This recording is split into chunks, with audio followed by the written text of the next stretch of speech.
two 7-year-old boys racing through the streets of a quiet Japanese city, terror written all over their faces as they run from something impossible hovering in the darkening sky above them. What they witnessed that February evening in 1975 would not only change their lives forever, but leave behind physical evidence that still can't be explained today.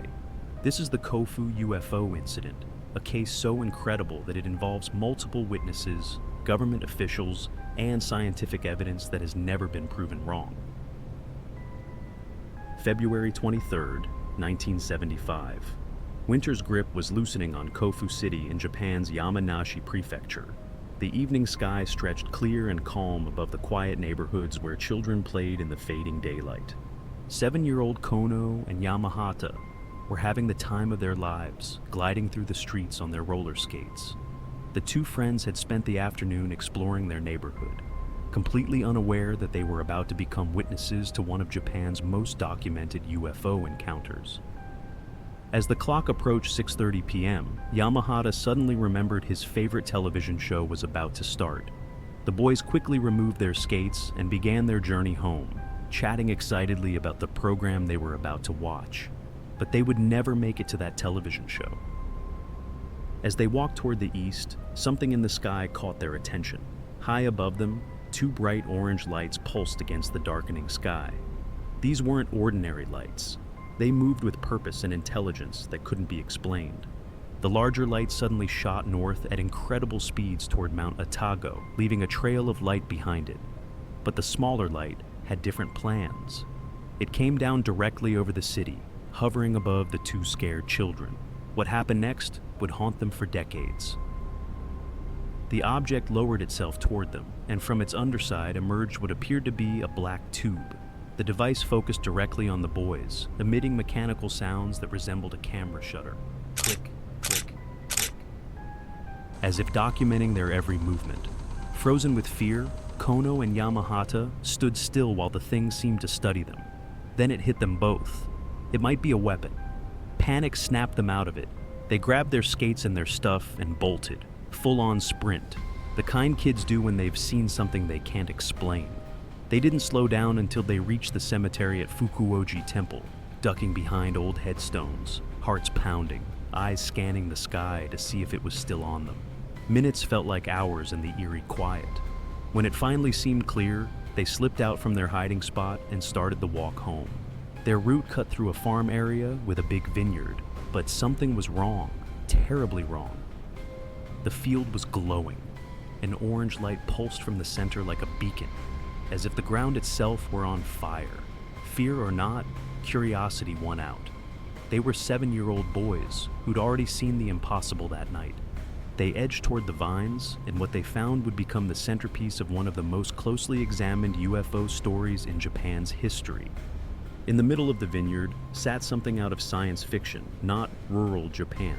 The craft was big, about 16 by 6 feet, resting on 3 oval landing pads that had pressed deep into the soft ground. The orange glow was gone. Now it looked like dull silver stainless steel, with a slightly tinted wraparound window on the dome and, most striking, a side staircase with 7 steps dropping to the earth. What stopped the boys cold were the markings. 5 strange characters etched on both sides, symbols unlike any language they knew. The thing just sat there, silent, imposing, and its very presence blew apart everything they thought they understood about the world. Kono and Yamahata edged around the object at what felt like a safe distance, about 3 feet, their minds scrambling to make sense of it. Yamahata was about to run home for his parents when everything changed. A silver light washed over them. A door had opened in the side of the craft, and something stepped out. The figure that stepped out wasn't like anything they'd ever seen. Roughly 4 feet 3 inches, just a bit taller than the boys. It had features that would stick with them for life. Its skin was brown and completely hairless. Deep wrinkles cut across its face and hands. Where eyes and a nose should have been, there was only smooth skin. But the mouth showed 3 large white fangs jutting from the upper jaw. Each hand had 4 fingers, also wrinkled and brown. Large, pointed ears flared from its head, with dark holes where human ear openings would be. It wore shiny silver clothing, with a belt at the waist and what looked like a zipper running up the spine. Most unsettling was the device slung over its shoulder, something rifle-like, with a pointed barrel and a small trumpet-shaped attachment at the tip. Its feet were in split-toe boots, unlike any human shoes the boys had ever seen. The figure moved with intent around the craft, coming up behind Yamahata. With its right hand, it tapped his left shoulder twice. When he turned, he was face to face with the impossible. The being spoke, not words he knew, but a string of foreign syllables with an otherworldly cadence. He couldn't understand it, but the intent felt clear. It was trying to communicate. Terror hit all at once. Yamahata dropped to the ground, too scared to move, and made a split-second choice that might have saved him. He played dead. The being circled him, quick and clinical, like it was studying a specimen it hadn't expected to find. Watching it unfold, Kono finally shouted, "Let's get out of here!" "I can't!" Yamahata screamed back, frozen with fear. Summoning more courage than any 7-year-old should need, Kono hauled his friend up, and together they sprinted for the edge of the field. As they sprinted past the open door, they caught a glimpse that deepened the mystery. Another humanoid inside, seated at control panels with a screen that looked like a television. The interior was tight and packed with instruments. Strangest of all, the exterior window was one way. You couldn't see in from outside, but from inside the view out was clear, like a one-way mirror. The figure inside turned toward them, and that was enough. The boys ran home as fast as their legs could carry them. When Kono and Yamahata burst into Kono's house with their story, the parents' first reaction was predictable: disbelief. UFOs and aliens must be wild imaginations. But the fear was real. Their pale faces and shaking hands convinced the adults that something had truly scared them. Reluctantly, the parents agreed to go see for themselves. What they found at the vineyard changed everything. The craft was still there, but different. The silver metal look had shifted back to an orange glow, and it was spinning, throwing off bright flashes every 5 to 10 seconds. The parents tried to move closer.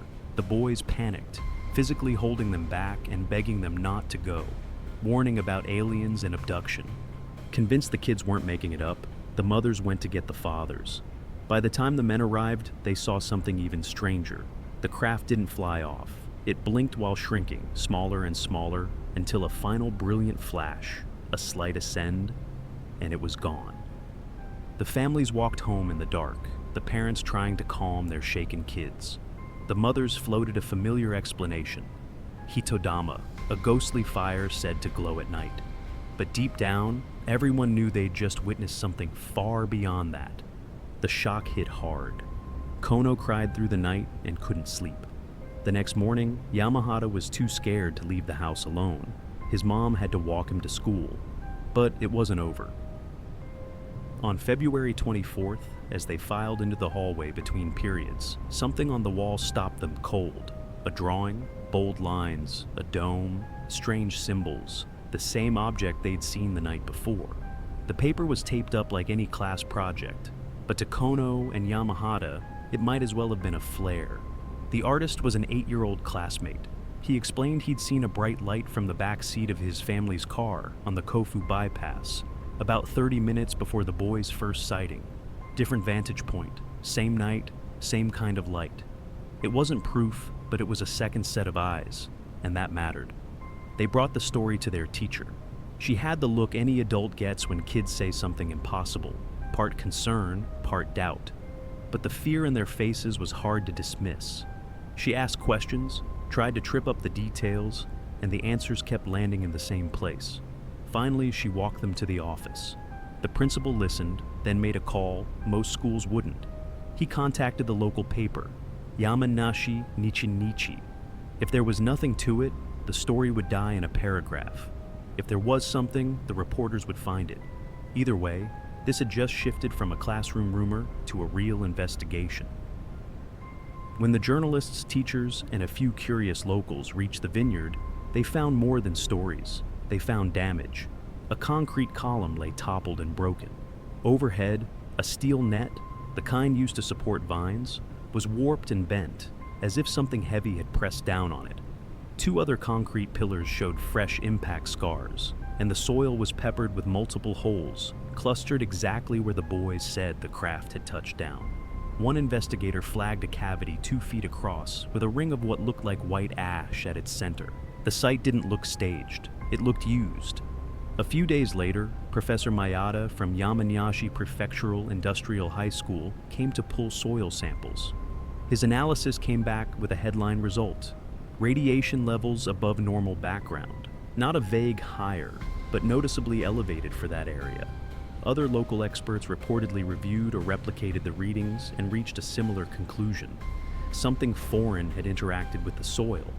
What that something was remained open. A craft, a meteorite, residue from nuclear material. But the takeaway was the same. There was a measurable anomaly on the ground where the boys said the craft had been. For many, that moved the story from "kids saw lights" to "there's data we can't hand wave away." As word spread, more accounts surfaced. About 500 yards from Kono's home, the manager of Kofu's environmental center reported a yellow flickering light racing across the sky, trailing a streak behind it.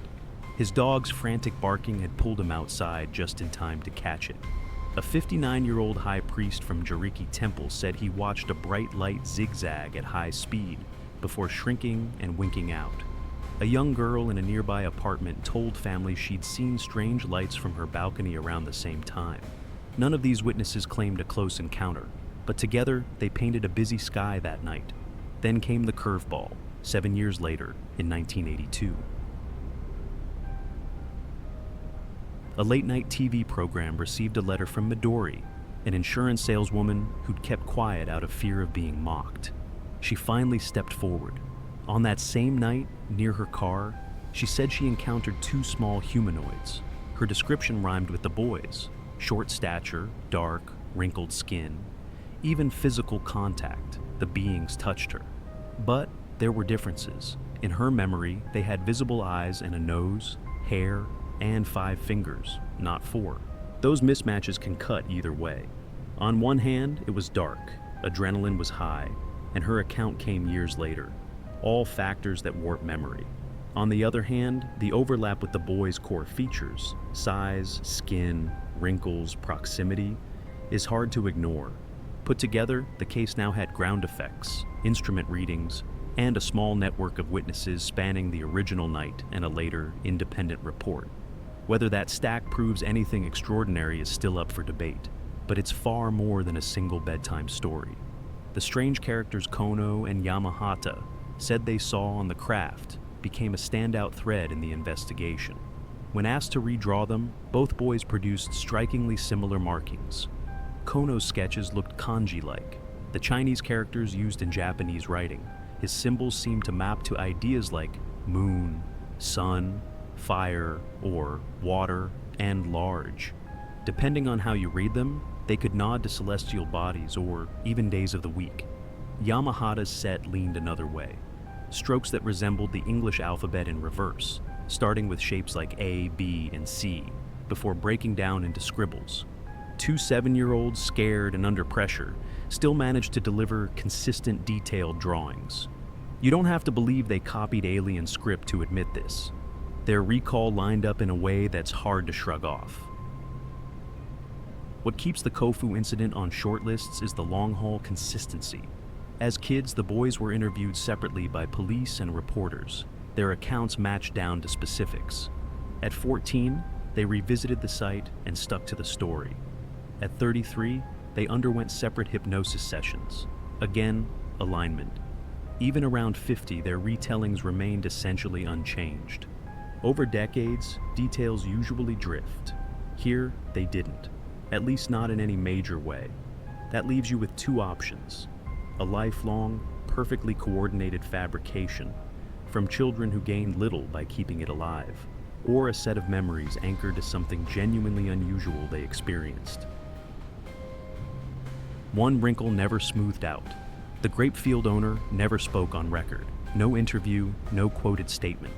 This is odd. There was visible damage, media on the property, and police attention. There are plausible reasons for the silence. In Japan, privacy and a desire to avoid sensationalism are common, especially with local businesses. add the report of elevated radiation on the soil, and you get obvious concerns about crop safety, sales, and land value. From that perspective, staying quiet might have felt like the least risky move. Weather logs for February 23, 1975, show ideal sky-watching conditions over Kofu. Clear skies, no rain, light winds, and excellent visibility. Venus and Jupiter were visible low in the west, and YS-11 turboprops, known for their bright, blinking tail lights, were operating overhead. Those facts can explain some distant lights and mistaken sightings. They don't explain what the boys reported at arm's length: a door, beings, interior panels, or the physical traces found in the vineyard. The Kofu incident sits near the top of Japan's most closely examined UFO stories because it stacks multiple lines of evidence: independent witnesses, site damage, reported radiation anomalies, and decades of consistent testimony.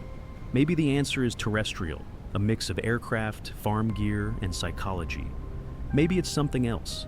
Either way, the case keeps drawing in researchers and skeptics for the same reason. The details refuse to fade. The two boys, now men in their 50s, still stand by what they saw. Whatever happened on that clear February evening left a mark on them and on the conversation around the unexplained. The Kofu story is a reminder that the universe may hold bigger mysteries than we're ready to name, and that the most extraordinary accounts often come from ordinary people in ordinary places. In a quiet vineyard in rural Japan, something happened. The evidence remains, the witnesses persist, and the mystery endures. In the end, the Kofu incident leaves us with a simple truth. Two kids ran home from a vineyard forever changed, and a town spent decades weighing what they saw. Maybe it was misread lights and machinery. Maybe it was something we don't have words for yet. The ground still bears its odd marks in the record, and the witnesses never really back down. If you were there that night, what would you have believed, the ordinary explanation or the extraordinary one? This is Alien Atlas Stories. Country by country, we're mapping the world's strangest encounters. Next, we're heading to Africa. If you want to come along, you know what to do. Like and subscribe.